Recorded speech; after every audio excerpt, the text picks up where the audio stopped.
Brazil তারা খেলবে প্যারাগুয়ের এগেইনস্টে এবং যেই ম্যাচটা ডরিভাল জুনিয়রকে এনে দিতে পারে টানা দুটা কোয়ালিফাইং রাউন্ডের ম্যাচে জয়ের স্বাদ। যদিও সেই ম্যাচটা আগামীকাল ভোর 6:30 অর্থাৎ আর্জেন্টিনার ম্যাচ দেখার পর খুব বেশি আসলে সময় নাই, খুব একটা সময় নাই। সকাল সকালই আবার ব্রাজিলের ম্যাচ। ব্রাজিলের প্রবাবল 11 কেমন হতে পারে সেখানে একটা চেঞ্জ মোটামুটি নিশ্চিত করে বলে দেওয়া যায়। আগের ম্যাচে এনরিকে স্টার্ট করেছিলেন, তার জায়গায় এনরিককে আমরা হয়তো দেখতে পাবো। এনরিক, ভিনিসিয়াস, রদ্রিগো এই যদি হয় তাদের ফ্রন্ট লাইন, তাহলে ডিফেন্সে গ্যাব্রিয়েল মাগালেস, মার্কিনিওসের স্টার্ট করার কথা, কারণ এডার মিলিতাও হয়তো ইনজুরি নিয়ে ভুগছেন বলে থাকার কথা না।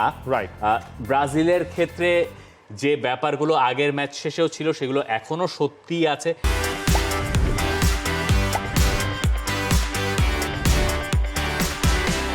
ব্রাজিল 1-0 গোলে ইকুয়েডরকে হারিয়েছিল, দুর্দান্ত একটা গোল রদ্রিগো করেছেন।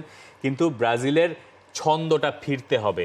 ব্রাজিলের নেইমার নাই, রদ্রিগো সেই কথা আফসোস করে বলছিলেন, হাহুতাশ করছিলেন, ওই জায়গাটা লুকাস পাকেতাকে নিতে পারতে হবে। এবং ব্রাজিলের মিডফিল্ডটাকে লাস্ট ম্যাচ দেখে মনে হচ্ছে ফাইন, এটা যদি হচ্ছে কন্টিনিউলি এইভাবে ওয়ার্কআউট করতে পারে তাহলে মানে মিডফিল্ডের সংখ্যা কিছুটা হলেও ব্রাজিলের কমে যাবে, মানে আন্দ্রে, ব্রুনো গুইমারেজ এবং পাকেতা। এই মুহূর্তে ব্রাজিলের যেটা বেশি গুরুত্বপূর্ণ সেটা হচ্ছে জয়ের অভ্যাসটা ঠিকঠাক রাখা।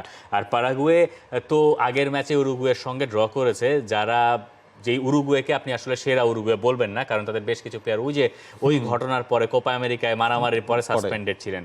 তো প্যারাগুয়ের অবস্থা খুব একটা ভালো না, কিন্তু তারপরও ব্রাজিলের এই মুহূর্তে আর ব্রাজিলের যা দশা তাতে কোনো দলকে খাটো করে দেখা তাদের আসলে সেই বিলাসিতাটা নাই। সেই বিলাসিতা যেহেতু তাদের নাই, ভিনিসিয়াস জুনিয়র যেহেতু আগের ম্যাচে ভালো করেন নাই, আরেকটা ম্যাচ যদি তিনি এইভাবে কাটিয়ে দেন তাহলে ব্রাজিলের জন্য একটু মুশকিল।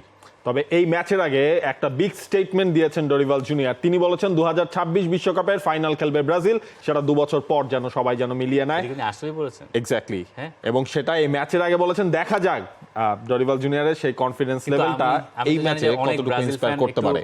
চিন্তায় আছেন যে ব্রাজিল ওয়ার্ল্ড কাপে কোয়ালিফাই করবে কিনা। ওয়ার্ল্ড কাপে কোয়ালিফাই করে ব্রাজিল কোয়ালিফাই করে যাবে, 10 দলের ভিতরে 6টা। আমি যেটা 7টারও আসলে সুযোগ থাকবে, 7 নম্বর দলটারও। ব্রাজিলের কাছ থেকে যেটা আসলে দেখতে চায় সবাই সেটা হচ্ছে আপনি ব্রাজিলের মতো ভুরি ভুরি গোলের দরকার নাই, একটা ব্যালেন্স টিম হোক, সেখান থেকে ব্রাজিল আসলে রেজাল্টটা নিয়ে বের হতে পারুক।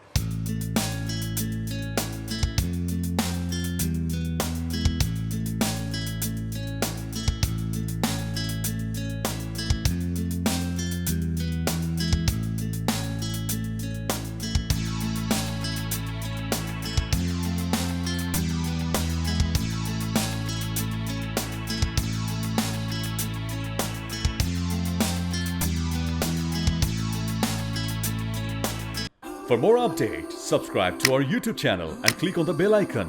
Follow us on Facebook and Instagram.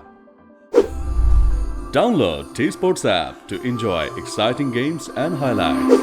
Visit tsports.com.